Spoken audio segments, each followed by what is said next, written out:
ನನಗೆ ಕೂಲಿ ಕೆಲಸ ಐತಿತ್ತಿಲ್ಲ ಅವಾಗ. ನಮ್ಮ ಮನೆಯವರು ಕುಡಿತಿದ್ರು. ಹಂಗಾಗಿ ನಾನೀಗ ಕೂಲಿ ಮಾಡಿದ್ರೆ ಮಾತ್ರ ನನ್ನ ಮನೆ ಜೀವನ ನಡೆಯೋಕ್ಕಾಗೋದು. ಕಷ್ಟ ಇದೆ ಅಂತ ಹೇಳ್ಬಿಟ್ಟು 4 ಗೋಡೆ ಮಧ್ಯದಲ್ಲಿ ಕುಂತ್ಕೊಂಡು ಚಿಂತೆ ಮಾಡೋದು ಅದು ಯಾವತ್ತಕ್ಕೂ ಆಗೋಲ್ಲ. ನಾನು ಮುಂದೆ ಹೋಗಿ ಒಂದು ಜೀವನ ಮಾಡಬೇಕು.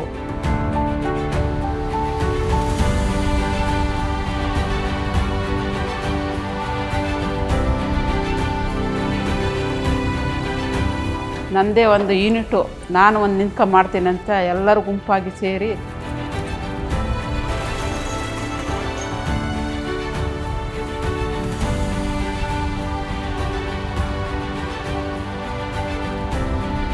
ಇದು ನಾನು ಓನರ್ ಆಗಿ ಮಾಡ್ತೀನಿ ಅಂದರೆ ಅದು ದೊಡ್ಡ ಖುಷಿ ಸರ್. ಅದು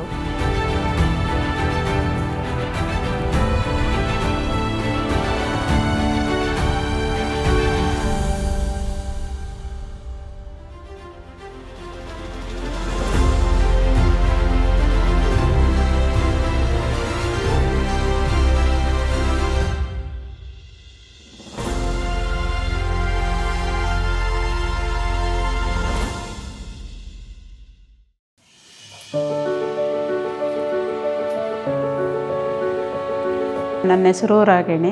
ನಮ್ಮ ತಂದೆ ತಾಯಿ ಕೂಲಿ ಕೆಲಸ ಮಾಡ್ತಿದ್ದವರು. ನಾನು ಬೆಟ್ಟ ಕುರುಬ. ನಾನು ಜಾಗನಕೋಟೆ ರಾಗಿ ಉತ್ಪನ್ನ ಘಟಕದಲ್ಲಿ ನಾನು ಕೆಲಸ ಮಾಡ್ತಿದ್ದೀನಿ. ನಾನು 7ನೇ ತರಗತಿಯಲ್ಲಿ ಓದ್ತಿದ್ದೆ. ಓದಿಸಿ ಆಮೇಲೆ ಓದಬೇಡಿ, ಇವಾಗ ಮನೆ ಕೆಲಸ ಮಾಡಬೇಕು, ಕೂಲಿ ಮಾಡ್ಕೊ ತಿನ್ನೋರು ನಾವು, ಓದೋಕ್ಕಾಗಲ್ಲ ಅಂತ ಹೇಳ್ಬಿಟ್ಟು ನನ್ನ ಮನೇಲಿ ಇರಿಸಿದ್ರು.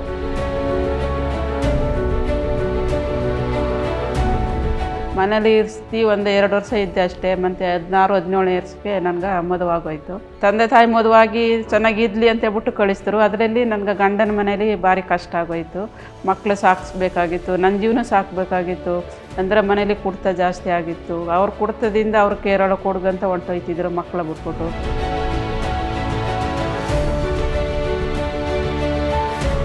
ನಾನು ಒಂದು ರೈತರ ಮನೇಲಿ ಕೂಲಿ ಮಾಡಿ ತಗೊಬಂದು ನಾನು ಗಣಸಾಗಿ ನನ್ನ ಗಂಡನು ನನ್ನ ಮಕ್ಕಳು ನಾನು ಹಾಕ್ತಿದ್ದೆ.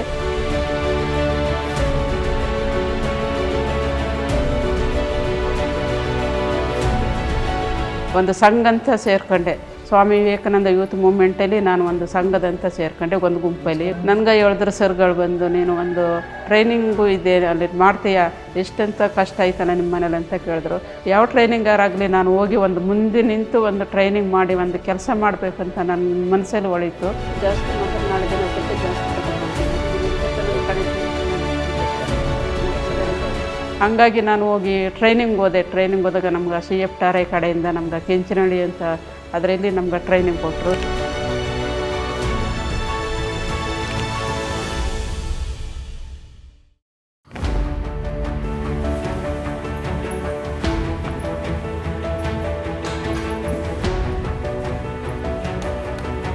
ರಾಗಿ ಮಿಕ್ಚರ್ ಆಗ್ಬೋದು, ರಾಗಿ ಚಕ್ಲಿ, ರಾಗಿ ಮಾಲ್ಟು, ರಾಗಿ ಹಪ್ಪಳ, ರಾಗಿ ಅಂದರೆ ಉರಿ ಹಿಟ್ಟು, ರಾಗಿ ಮೊಳಕೆ ಹಿಟ್ಟು ಎಲ್ಲದನ್ನು ಮಾಡೋದನ್ನು ಅವರು ಟ್ರೈನಿಂಗ್ ಕೊಟ್ಟರು. ಅದೇ ಟ್ರೈನಿಂಗ್ ಮಾಡ್ಕೊಬಂದು ನಾನು ಇಲ್ಲಿ ಕೆಲಸ ಮಾಡಿದೆ.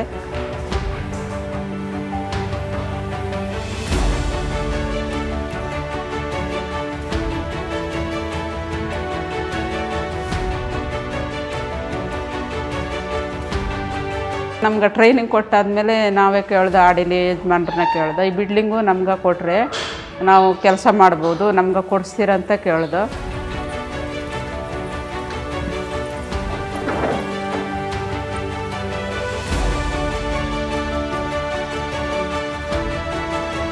ನಾವು ಸಂಘದ ಮುಖಾಂತರ ಪಂಚಾಯತಿಗೆ ನಾವು ಅರ್ಜಿ ಹಾಕ್ತೀವಿ ಸರ್. ಅರ್ಜಿ ಹಾಕಿದ್ಮೇಲೆ ಅವರು ಅರ್ಜಿ ಮುಖಾಂತರನೇ ಬಂದು ಅವರು ನೋಡಿ ಹೆಣ್ಮಕ್ಳೆಲ್ಲ ಕೂಡಿಸಿ ಮಾತಾಡಿ ನಾವು ರಿಪೇರಿ ಮಾಡಿಕೊಟ್ರೆ ನೀವು ಕೆಲಸ ಮಾಡೋಕ್ಕೆ ಮುಂದೆ ಇದ್ದರೆ ಅಂತ ಎಲ್ಲ ಕೇಳಿದ್ರು. ಆಯಿತು, ನಾವು ಮುಂದೆ ಇದ್ದೀವಿ, ನೀವು ರಿಪೇರಿ ಮಾಡಿಕೊಡಿ ಅನ್ನಂತ ರಿಪೇರಿ ಎಲ್ಲ ಮಾಡಿಕೊಟ್ರು ಸರ್.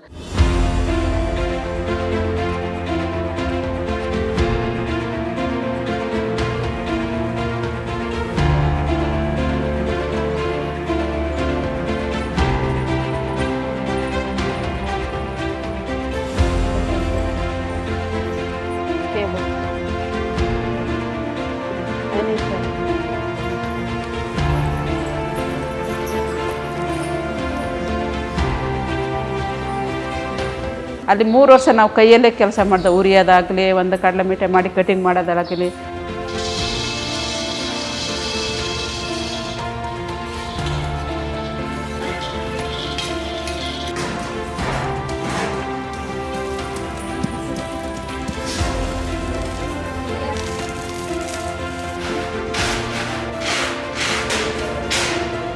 ಬರೀ ಕೈಯಲ್ಲೇ ಮಾಡ್ತಿದ್ದೆ ಸರ್ ನಮ್ಮ 3 ವರ್ಷ ಆದಮೇಲೆ. ಆಮೇಲೆ 3 ವರ್ಷ ಆದಮೇಲೆ ನಮ್ಗೆ ಎಲ್ಲರಿಗೂ ಪ್ರಸಾರ ಆಯಿತು, ಹಿಂಗೆ ಹೆಣ್ಮಕ್ಳು ಟ್ರೈಬಲ್ ಹೆಣ್ಮಕ್ಳು ಕೆಲಸ ಮಾಡ್ತಿದ್ದಾರೆ ಅಂತ ಎಲ್ಲರಿಗೂ ಅರ್ಜಿ ಗಿರ್ಜಿ ಎಲ್ಲ ಕೊಟ್ಟು ಆಮೇಲೆ ಎಲ್ಲರೂ ನಮ್ಗೆ ದಾನ ಕೊಡೋಕೆ ಮಾಡ್ತಾರೆ ಸರ್. ಎಲ್ಲ ಮಿಷಿನ್ ಆಮೇಲೆ ದಾನ ಕೊಡ್ತಾರೆ ಸರ್.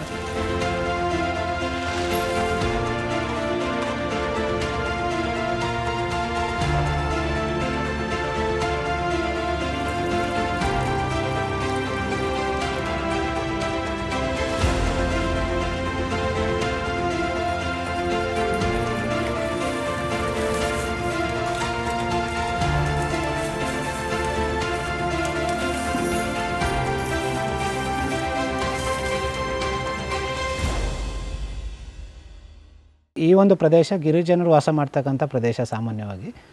ಬಟ್ ಇಲ್ಲಿ ಸುಮಾರು 125 ಗಿರಿಜನ ಆಡಿಗಳಿದ್ದಾವೆ. ಈ ಸೀಸನ್ ಅಥವಾ ಡಿಸೆಂಬರ್ ನಂತರ ಸೀಸನ್ ಸ್ಟಾರ್ಟ್ ಆಗುತ್ತೆ ನಮ್ಮಲ್ಲಿ. ಆವಾಗ ಸಾಕಷ್ಟು ಜನ ಎಲ್ಲರೂ ಮೈಗ್ರೇಷನ್ ಆಗ್ತಾರೆ ಕೊಡಗು ಮತ್ತು ಕೇರಳಕ್ಕೆ ಕೆಲಸಕ್ಕೋಸ್ಕರ. ಹಾಗಾಗಿ ಈ ಮೈಗ್ರೇಷನ್ ಏನಾದ್ರು ಕಡಿಮೆ ಮಾಡಬೇಕು, ಅವರು ಸ್ಥಳೀಯವಾಗಿ ಉಳಿಬೇಕು ಅನ್ನೋದು ನಮ್ಮ ಸಂಸ್ಥೆಯ ಉದ್ದೇಶ. ಇಲ್ಲೇ ಏನಾದ್ರು ಸಂಪಾದನೆ ಮಾಡ್ಬೋದಾ ಅಂತ ಆವಾಗ ನಮ್ಗೆ ಯೋಚನೆಗೆ ಬಂದಿದ್ದು, ಈ ಥರ ಒಂದು ರಾಗಿ ಪ್ರೊಸೆಸಿಂಗ್ ಯೂನಿಟನ್ನು ಮಾಡ್ಬೋದಾ ಅಂತೇಳಿ. ಆವಾಗ ಯಾಕೆ ರಾಗಿ ಪ್ರೊಸೆಸ್ ಮಾಡಿದ್ವಿ ಅಂದರೆ, ಲೋಕಲಾಗಿ ನಾವೆಲ್ಲರೂ ರಾಗಿನ ಬೆಳಿತೀವಿ ಆ್ಯಕ್ಚುಲಿ. ಹಾಗಾಗಿ ಲೋಕಲಾಗಿ ರಾ ಮೆಟೀರಿಯಲ್ ಸಿಗೋದ್ರಿಂದ ಅದು ಮಾಡಲಿಕ್ಕೆ ಈಸಿ ಅಂತ ಅನಿಸುತ್ತೆ. ವಿಶೇಷವಾಗಿ ರಾಗಿಣಿಯವರು ಹೇಳೋದಾದರೆ, ಪ್ರಾರಂಭದಿಂದಲೂ ಈಕೆ ಮೊದಲನೇ ಪ್ರತಿನಿಧಿಯಾಗಿ ಬಂದವರು ಇವತ್ತು ಕೂಡ ಕಂಟಿನ್ಯೂ ಆಗಿ ಯೂನಿಟಲ್ಲಿ ಕೆಲಸ ಮಾಡ್ತಿದ್ದಾರೆ. ಕಳೆದ 9 ವರ್ಷಗಳಿಂದ ಅವರ ಪರಿಶ್ರಮ ತುಂಬ ಇದೆ ಆ ಯೂನಿಟಲ್ಲಿ. ಹಾಗಾಗಿ ಅವರು ಇವತ್ತು ಅವರ ಟೀಮನ್ನು ಕೂಡ ಅದೇ ಥರ ಬೆಳೆಸಿ ಎಲ್ಲರ ಸಂಘಟನೆ ಮುಖಾಂತರ ಒಗ್ಗಟ್ಟಾಗಿ ಆ ಯೂನಿಟನ್ನು ನಡೆಸ್ಕೊಂಡು ಬರ್ತಾ ಇದ್ದಾರೆ.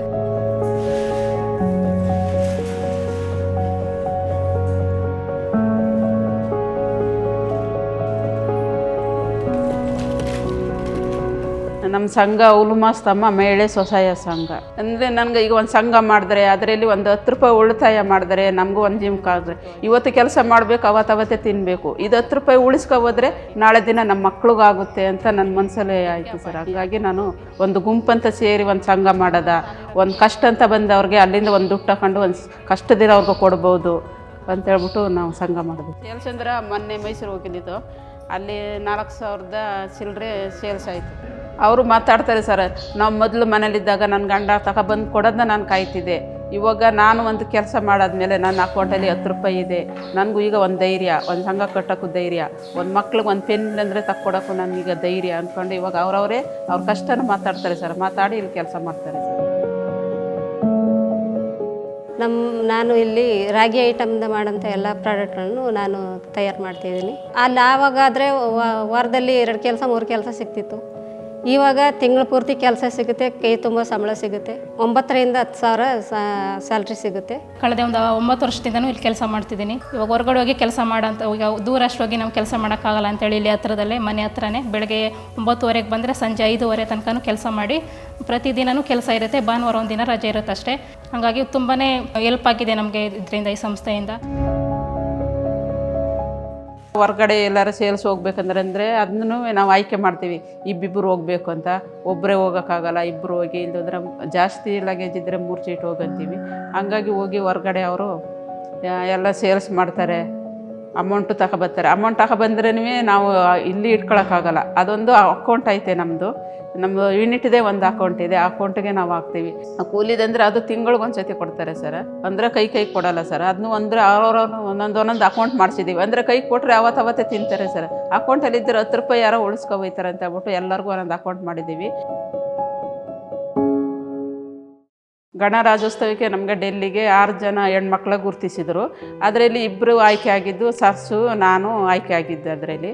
ಅದರಲ್ಲಿ ಆಯ್ಕೆ ಆಗಿ ನಾವು ನಮಗೊಂಥರ ಖುಷಿ, ಡೆಲ್ಲಿಗೆ ಹೋಗ್ಬೇಕಲ್ಲ, ನೋಡಬೇಕಲ್ಲ, ನಾವು ಈ ಕಾಡು ಮಂಚದಲ್ಲಿ ಇದ್ದೀವಿ, ಡೆಲ್ಲಿ ಹೆಂಗಿದ್ದದಂತ ನೋಡೋದಂತ ನಮಗೊಂದು ಖುಷಿ. ಇಲ್ಲಿಂದ ಹೋದಾಗ ಫ್ಲೈಟಲ್ಲಿ ಹೋದೋ ಆವಾಗ ಇನ್ನೂ ಖುಷಿ ಆಗೋಯ್ತು. ಪ್ರಧಾನಿ ನರೇಂದ್ರ ಮೋದಿನ ನಾವು ಹತ್ರಲ್ಲೇ ನೋಡ್ಕೊಬಂದೆ. ಆಮೇಲೆ ದ್ರೌಪದಿ ಮುರ್ಮು ಅವ್ರನ್ನೂ ನೋಡ್ಕೊಬಂದೆ ಸರ್.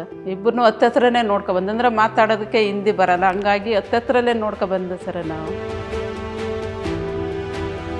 ನಮ್ಮ ಕಾಲ ಮೇಲೆ ನಾನು ನಿಂತ್ಕೋಬೇಕಂದ್ರೆ ತುಂಬ ಕಷ್ಟನೇ. ಅಂದರೆ ಮನೆ ಬಿಟ್ಟು ದಾಟಿ ಬರಬೇಕು. ಅದು ನನ್ನ ಕಾಲ ಮೇಲೆ ನಾನು ನಿಂತ್ಕೋಬೇಕಂದ್ರೆ 4 ಗೋಡೆ ಮಧ್ಯದಿಂದ ಇದ್ದರೆ ಆಗಲ್ಲ. ಅದು ದಾಟಿ ಬಂದರೆ ಮಾತ್ರ ನನ್ನ ಕಾಲ ಮೇಲೆ ನಾನು ನಿಂತ್ಕೊಂಡು ನಿಭಾಯಿಸ್ಕೊಂಡು ನಾನು ಹೋಗಬೇಕು ಅಂತ ನಮ್ಮಲ್ಲಿ ಧೈರ್ಯ ಬರಬೇಕು.